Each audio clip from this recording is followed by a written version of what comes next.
The old man pulled a war medal from his pocket. Dr. Phil froze. He looked at the medal and said, "Wait, this medal?" From that moment, everyone in the studio knew a 60-year secret was about to surface. The Dr. Phil Show. Stage 29. Another Tuesday afternoon.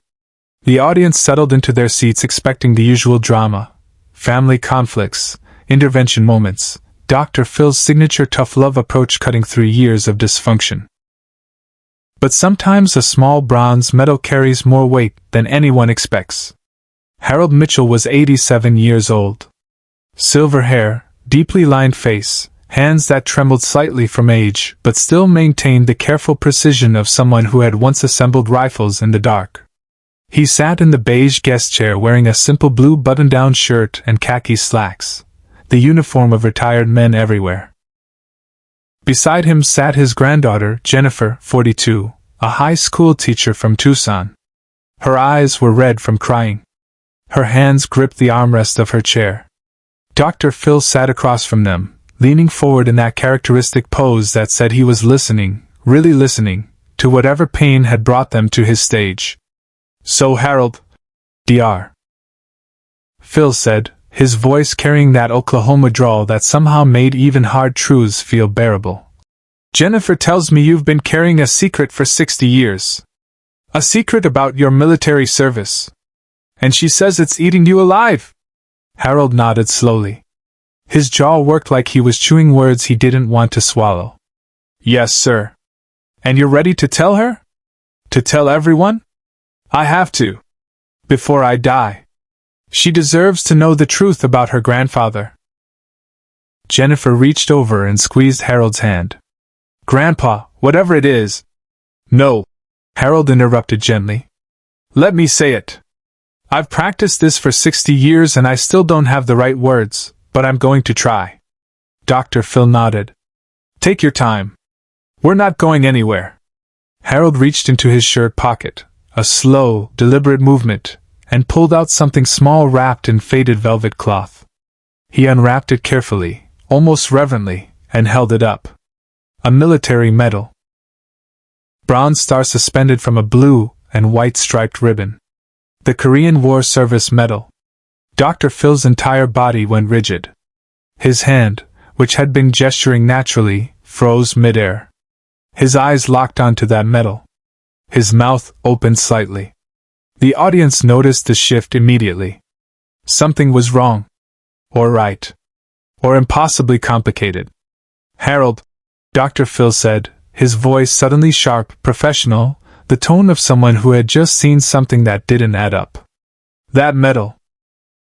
Where did you get that medal?" Dr. Phil has seen thousands of family secrets over 20 years, but none of them started like this. The guests pulled out a Korean War medal and Dr. Phil's face completely changed. Harold looked down at the medal in his weathered palm. "I was awarded this in 1953. After the armistice. For service in Korea." "You were in Korea?" "Yes, sir. Marine Corps. 7th Regiment. I served from 51 to 53. Dr. Phil stood up. Not the casual standing he sometimes did for emphasis. This was abrupt.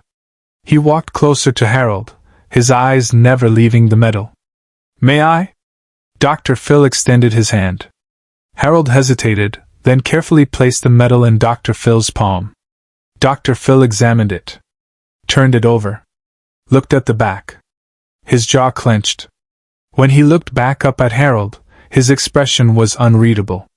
"Harold, this medal has an inscription on the back. It says Robert J. Mitchell, USMC, 1951 to 1953. Is that you?" The studio went completely silent. Harold's face crumpled. 60 years of held-together composure finally cracking. "No, sir. That's not me." Jennifer's head snapped toward her grandfather. "What? My name isn't Harold Mitchell. It's Harold Burke.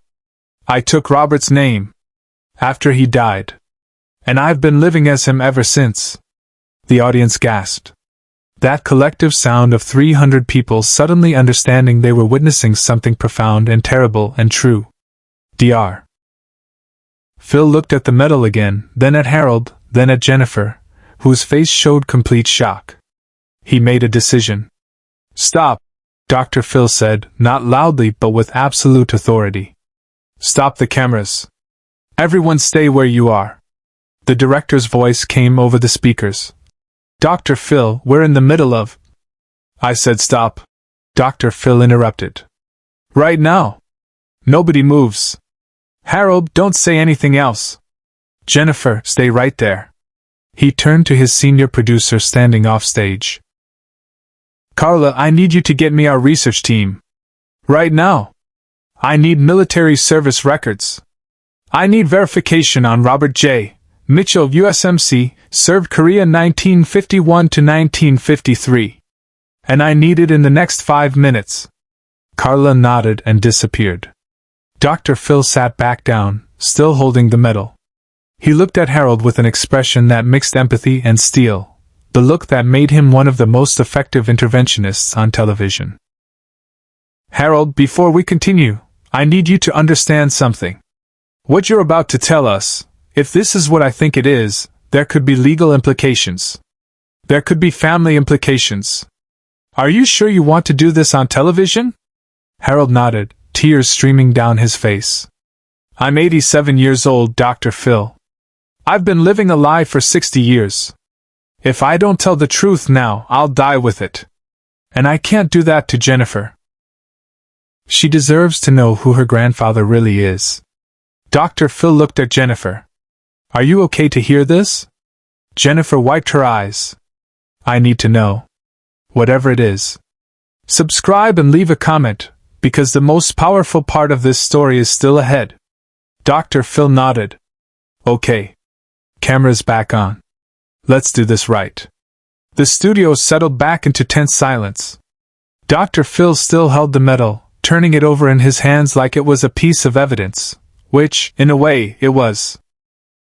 "Harold Burke," Dr. Phil said, using the real name deliberately. "Tell us who Robert Mitchell was." Harold took a shaking breath. "Robert was my best friend. We grew up together in Cincinnati. Joined the Marines together in 1950. We went through basic together, deployed to Korea together. We were like brothers. What happened to him? He died. November 1952. Battle of the Hook. Chinese offensive. We were holding a position when the mortars started. Robert was hit. I was right next to him. I held him while he died. The audience was completely still. Even the camera operators had stopped their usual movements. I'm sorry, Dr. Phil said quietly. That's a hell of a thing to carry. It gets worse, Harold whispered. Dr. Phil waited. When they were processing the casualties, there was confusion. Explosions, chaos, bodies everywhere. Robert and I looked similar, same height, same build, same age. His dog tags had been blown off in the blast. Mine were damaged but readable. And in that moment, while they were sorting through the dead and wounded, I made a choice that has haunted me every day since. Harold's voice broke completely. Jennifer put her arm around him, even though she didn't fully understand yet. I told them I was Robert Mitchell. The words hung in the studio air like smoke. You took his identity, Dr. Phil said, not as a question but as confirmation. Yes, sir. I told them Harold Burke was the one who died. I let them send my dog tags home to my mother. I let her bury an empty coffin. And I came home as Robert Mitchell. Why? Harold looked up, his eyes red and ancient with grief. Because Robert had nobody. His parents were dead. No siblings. No girlfriend. Nobody waiting for him back home. But I had people. A mother who would be destroyed if I died. A father with a bad heart. A little sister who looked up to me. And in that moment, in that chaos, I thought if Harold Burke died, it would destroy my family. But if Robert Mitchell died, nobody would mourn him. So you became him. I became him. I took his name, his service record, his medal. I came home as Robert Mitchell. I went to his apartment, found his discharge papers, his birth certificate. and I started living his life. Off camera, Dr. Phil made a choice no producer expected. Dr. Phil stood up and walked off stage. Just left. The cameras kept rolling, but he disappeared into the wings. The audience murmured in confusion. Harold sat frozen in his chair. Jennifer looked around helplessly. 30 seconds passed. A minute. Then Dr. Phil returned, and he wasn't alone. He brought with him a woman in her 60s. She had Harold's eyes. His chin. She looked terrified and confused and was holding Dr. Phil's arm like it was the only solid thing in the universe. Harold, Dr. Phil said, his voice thick with emotion. I need you to look at this woman and tell me if you know who she is. Harold looked up. His face went white. The metal dropped from his hands and clattered onto the stage floor. Maggie? He whispered.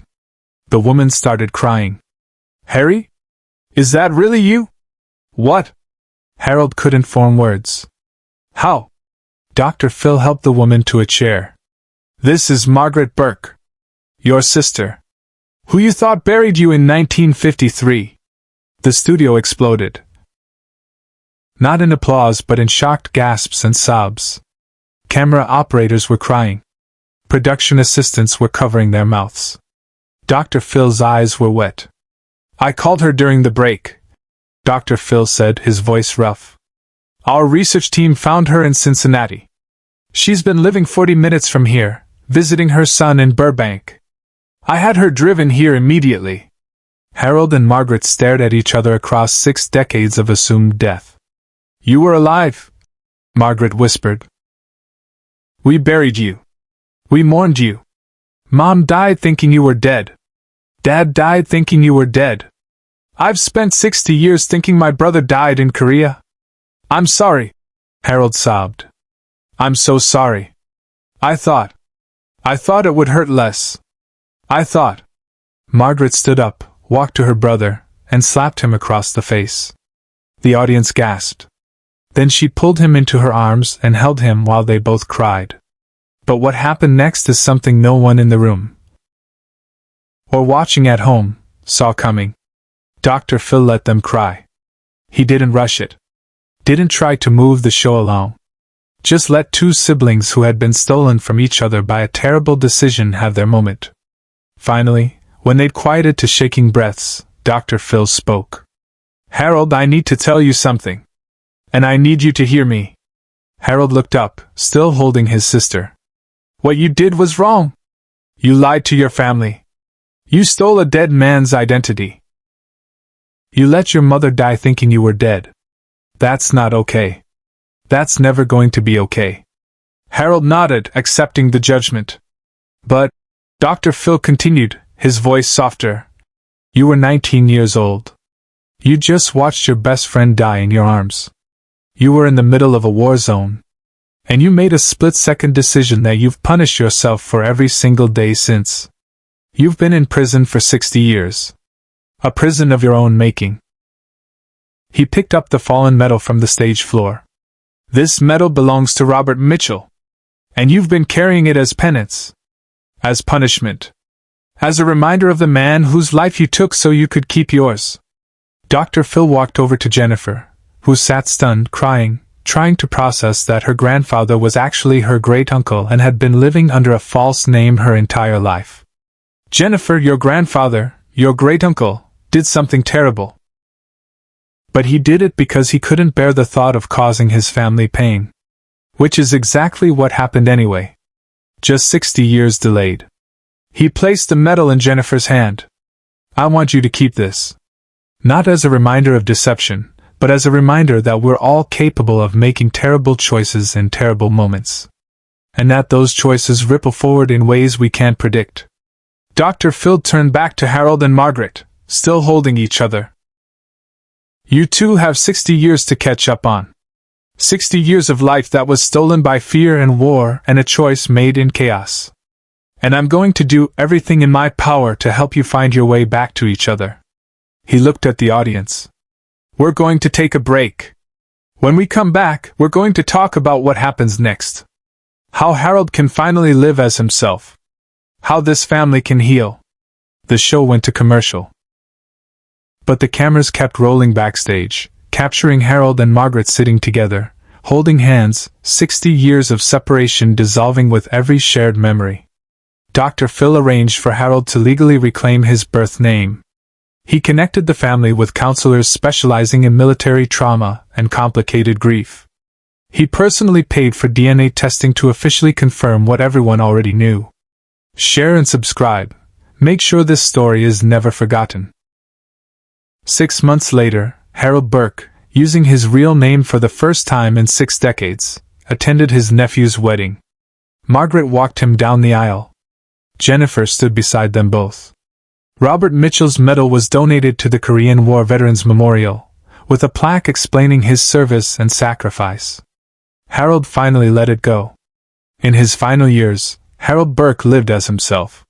The prison door he'd locked in 1952 finally opened. And though his mother and father never knew he survived, his sister did.